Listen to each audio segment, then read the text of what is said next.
Everyone आगेर Partey तो तोमरा देखले आमरा निकरिन मंदिरे पौंछे गेছি। तो देखो एखाने भगवानके तोमरा दर्शन करे नाओ। भीषण सुंदर लागछिलो और प्रचुर शांत छिलो, बसे थाकतेও भीषण सुंदर लागछिलो। तारपर मंदिरेर चारपाशटा आमरा किन्तु परिक्रमा करे निচ্ছি।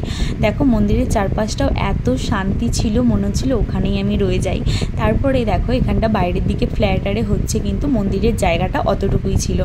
तारपरे देखो मंदिरेर बाइरेटा परिक्रमा करे आमरा आबार दर्शन करते चले एलाम भगवानेर गरुड़ पाखिर आरे। तारपरे সেখানেও প্রণাম করে নিলাম। আবার বাইরেটা আমরা একটু চলে এসেছিলাম বাইরের গিফট হাউসে ঢোকার জন্য।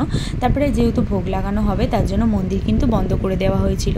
আর আমার ভিডিওগুলো তোমাদের কেমন লাগছে সেটা অবশ্যই জানিও। আর আমি প্রতিটা ভিডিওয় যেখানেই ভগবানের দর্শনে যাই আমি চেষ্টা করি তোমাদেরকেও সেটা দর্শন করানোর। তারপরে দেখো একটু টুকিটাকি কিছু জিনিস নেওয়ার ছিল বলে আমরা গিফট হাউসে চলে এসেছিলাম। আর এখানেও কিন্তু আমরা সব জিনিস পাইনি, কিন্তু বেশিরভাগ জিনিসই ছিল। আবার আরতি হচ্ছিল ভোগের পর, সেই আরতি দর্শন করতে চলে এলাম। বাকিটা দেখা হচ্ছে নেক্সট পার্টে।